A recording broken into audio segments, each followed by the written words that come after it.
ang makapakumpleto sa atong healing.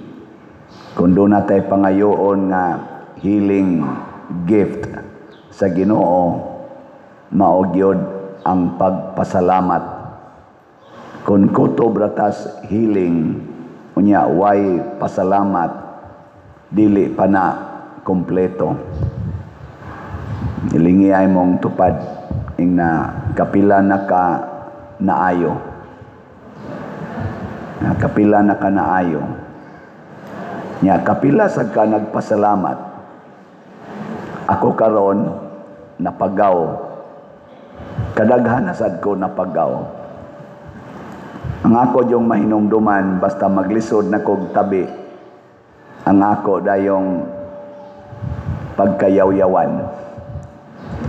Ingon dayon ko, Ginoo, salamat na napagaw ko. Kay makaamgo ko nga ngako diyang tingog dili diyan ni ako. Yaw-yawan kay ko.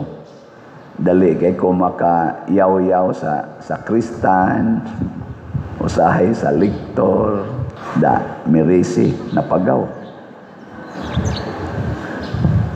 Niyag ayohon ko sa Ginoo, ani, sa naman sad. Di na ko muyaw-yaw eh. Pasalamat na ko, ako na lang hutdo na kong tingog sa pagpamaligyag sa lahat. Bahala nag mga bungol na mo diha, o bahalag pagaw ko, mamaligya gyud ko slat. Muna, ang pagbuhat og maayo, mao gyud ang nindot nga pasalamat. Dili ra ng words. Kining pag-alagad, mao gyud ni siya ang timaan na kita nagpasalamat sa Ginoo. Ang pag-alagad. Muna sinaaman, niingon siya, di ay akong offer nimo. Niingon ang propeta si Eliseo, di ko mudawat anak, kay wa ko magpropeta para mangwarta. Insya Allah, di ka mudawat, tagain na lang kong inyong yuta dinhi, kay dadon ako sa akong nasod, anha na kumualagad sa inyong Dios. Alagad. Ang kadto sang Samarianhon nga usa sa napo kasanlahon nga naayo, nihapa siya sa tiilan ni Hesus. Nagpasalamat. Kanang paghapa, timaan as pagpaulipon nga andam na kong mualagad kanimo. Ana, gilingi ay mong tupad ing na kusog ka mualagad o kusog manugo. Ing na pano? Na kusog ka mo alagad o manogo. Og manogo na lang sad ka, di ka mo alagad, may pagmasakit na lang ka. Way kapuslanan. Gusto magkakamanogo, ala, masakit na lang ka para magsige na lang yung kag panogo. Tagay kog tubig, ilisi ko, dadakos doktor, limpyuhi ko, liguhi ko, may paginana, hungiti ko, may paginana na lang ka. Hinugo magiday ka. Pero ayuhon tas Ginoo, mualagad ta. Doon na say sakit nga ikauwaw, kaning gitawag na to, moral sickness. Kanabang ang atong dungog, maoy murag gisanla. Kasuway mo, anak. Kanang mauwaw kas imong gibuhat. Kasuway mo. Nya kung naay taong mo ingon nimo maging sino ka man, mamahalin kita. Unsa imong bation? Kanabang mo ingon, bisag buhaton pa nimong tanang sala, you can always count on me. Unsa imong bation? Awa mo'y bation. Grabihan ninyo, no? Malipay ka, oy. Nga sa imong kalipay, andam kang mo, alagad, buhato ni mo tanan para sa niya. Karon, dunay rally against sa ato, karong present nga administrasyon. Nga naman, pagka 1986, guba kay ilang dungog, morally murag gisanla ang mga Marcos family.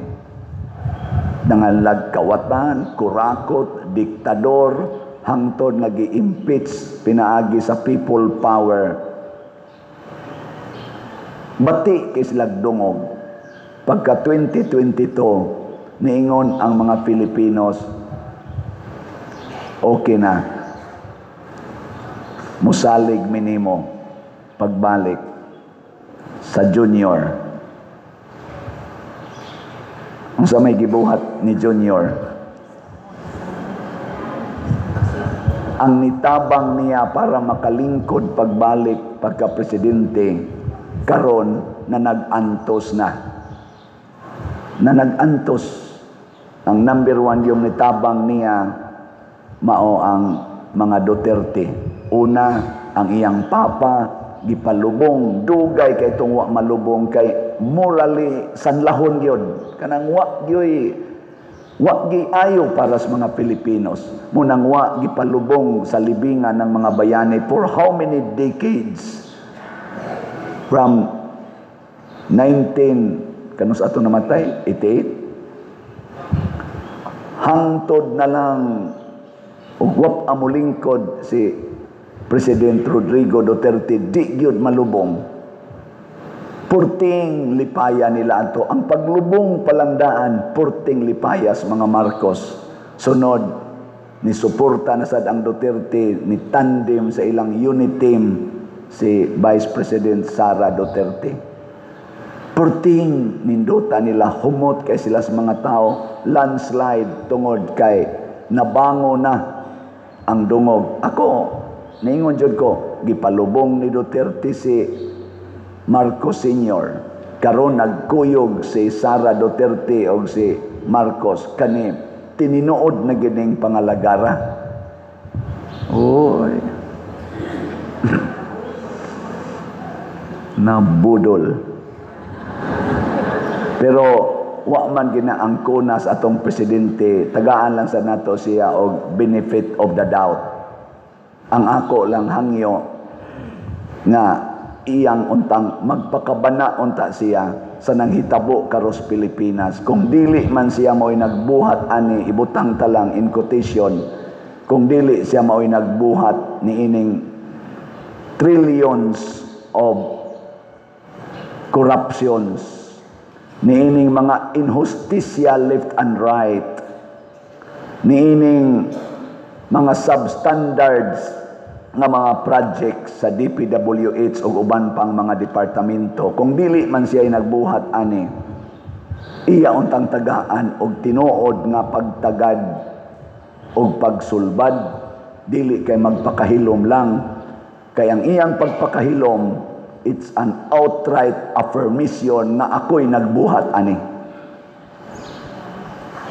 Ug mao nay angayan natong ipetisyon sa atong mga rally, kining ato rong misa prayer rally ni nato. Ampo na dili na unta magpadayon kining kabuang sa atong mga pipila ka mga government leaders nga gipahimuslan ang atong pagbinuotan, ang atong pagdawat nila bisag masalaypon, ila pag yung pahimuslan. Ato ng ipetisyon sa atong misa karon. Prayer rally ni. Di ta dito sa karsada kay pagaw kay o asag kumaanad anak. Anhi ta dinhi sa simbahan. Ikaduha, muhangyo tas Ginoo na panalipdan ta ni ining mga linog, bagyo ug uban pang kalamidad. Ang linog ro nato gatabok-tabok way siguro karong taod-taod.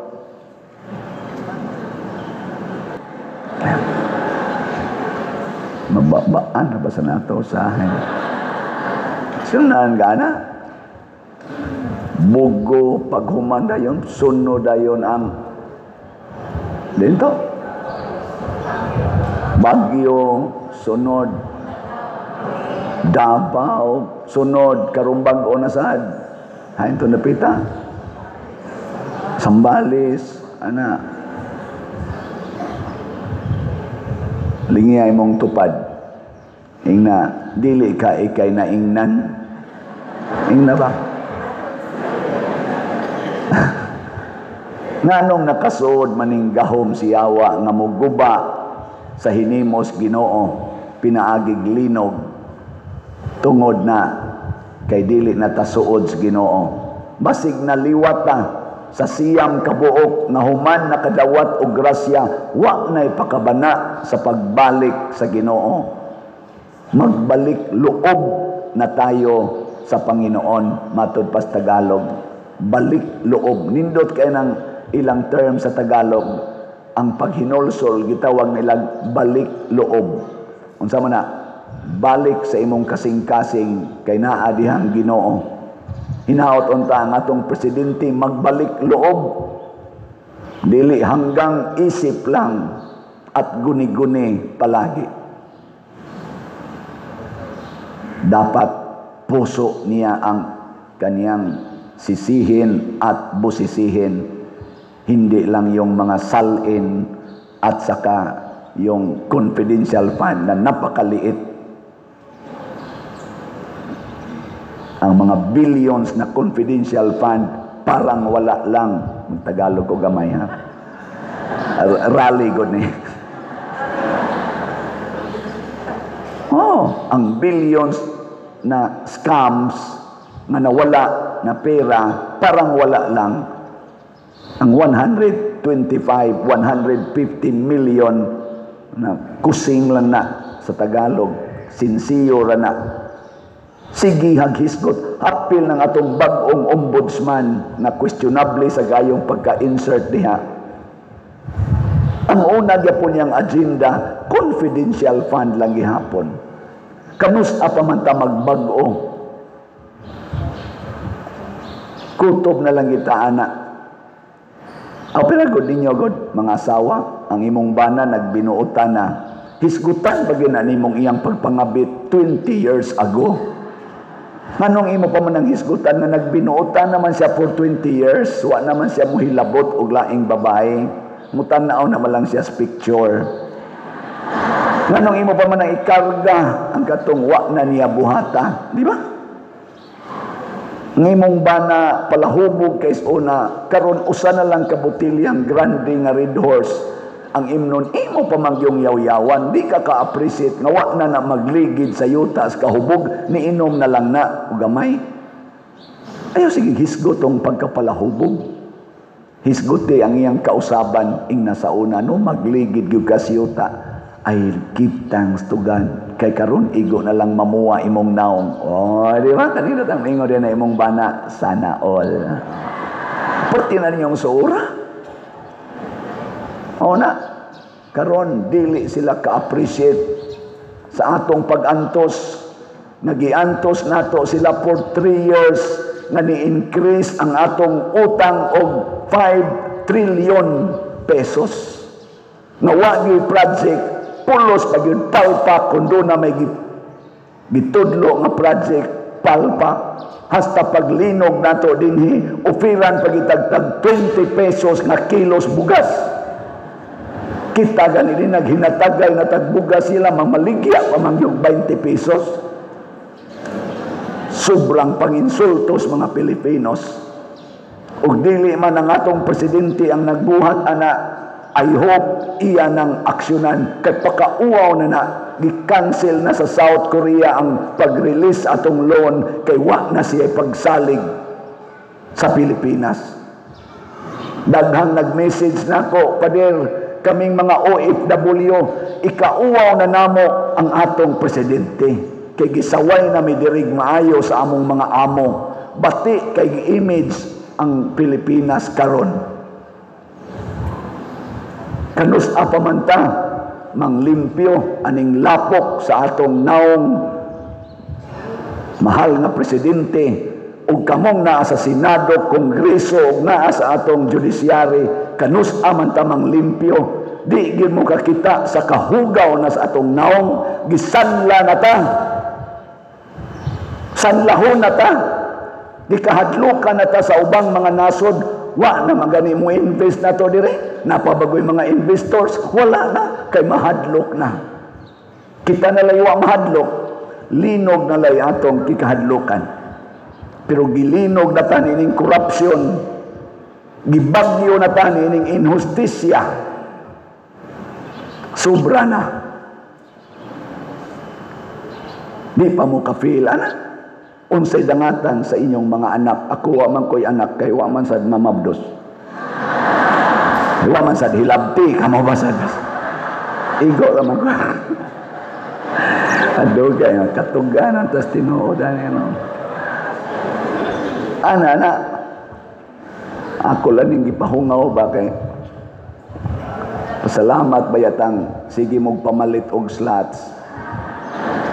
Kining inyong pagpamalit og slots mao ni hinungdan nga ni atanining mga developments. Sa atong prosesyon kagabi ang dag-ong pertinang bugnawa kauwano na sige nagpangilat ingon ko sa mahal nga birhen kung nalipay kaning among gibuhat mga 1,000 biya ning prosesyon ay lang sa uwan na pero imong uwanon matiwas kini akong kapagaw di ra ba jud ko magpandong wa man sa gid uwan na pagaw lang yapon ayo ingon ko, mahal nga birin, ugma, mao na rabay imong pista. Yan ingon rabay ning taga Compostela, first time ko nun nga nagpista, yun nga murag pista. Mo tinuod ba? Basig na nga matay na sa itong naghimo, ani kamo, wapa mo kay bao. First time ni ninyo, first time sa dinako, magpista ta karong hapon, katapusan na itong misa karon, alas 5 sa hapon, iguman ana, wala na tayo misa sa alas 7, mga onta dias gawas magdatas ato mga pagkaon kanang gikan sa inyong kusina dad adinhi sawan atog kaon kana mga kinilaw ninyo nga puso saging mga unsa pa na diha mga ginamos dad adiri pro pakapinilan sa glitson siguro gamay o kanang manok pista man ang sabi mo kapinan butang diha natos gawas nga onta diha naay mo entertain nato napo ka grupo mag unsa na sila diya sayaw tumbling pag honor nato sa mahal nga birhen akong giingnan sang mahal nga birhen kanindot unta kung wa lang gyoy daotang sitwasyon o daotang panahon saman okay ingon day mahal nga birhen unya deg naa di day mo mudayon nako dayon oy dayon gyud ana na siya ligon nga pagtuo pillar of faith mutuo ta nga ang sanla sa Pilipinas ang sanla sa kasing-kasing sa mga kurakot nato mga officials pwede ra ginang ayohon sa Ginoo mutuslod lang na sila kapito pasabot maghuwat patag 7 ka eleksyon una pa na sila malimpyo nya kada eleksyon nga moabot atong ilisan ang mga sanlahon nya moabot ang 7 ka eleksyon hurot na tagkamatay basin pa limpyo na sila kay gisugda nato paglimpyo karon una din atamanawat anang kwarta nga ilang ipanghatag panahon sa eleksyon kanang kusog manghatag mga sanlahon kanang kusog manghatag ayaw dawat butar bisag wa pa kay ihatag diha di na sa tamuoyon anang sige nilang pangangkon anang mga projects nga butangan dayon nilang ilang mga ngan o mga naong as if sila kuno'y tag-iya anang among project kita ang nagbuhis kita ang igarantiya ana ang atong naong mo ibutang dili ang ilang naong ingay mo tupad ina mo sugot ka ibutang imong naong bati-bati ra ba sa tagnaw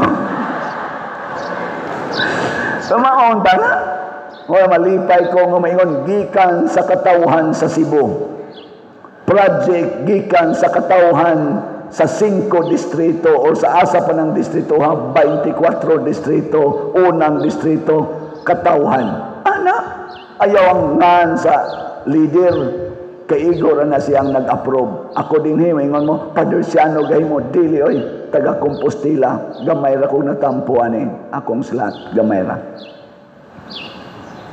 nakaspend na ta og slots. Mo ni atong mga slots karon sa PPSC niabot na og 37,444 ka slots ang atong halin sa PPSC. Tag 100 pesos niabot na nig mga 3.7 million. Dili na akong kwarta, inyo ng kwarta, ato ning kwarta. Dili lang sa territorial appeal ng mga online nato nga parishioners nga nagsigig tan-aw nato ug nagtabang nato nga dili taga Compostela pero nibati nga usar ta kasimbahan. Dili kay kapwa Pilipino muunay pagpapriso sa kapwa Pilipino nga way basihanan. Kapwa Pilipino muunay pagkurakot sa mga proyekto labi na gyud sa flood control. Sa iyang kapwa Pilipino, way mga batasan, way igabahos, way utang kabubuton. Gibangon ang ilang dungog, karon gusto nilang matumba pagbalik ug matunas nga wa nagyoy pagbalik. Kuyaw kay na, muna ingos Kristo ang imong pagtuo mao'y nakaayo nimo. Salamat sa namalit natog slots.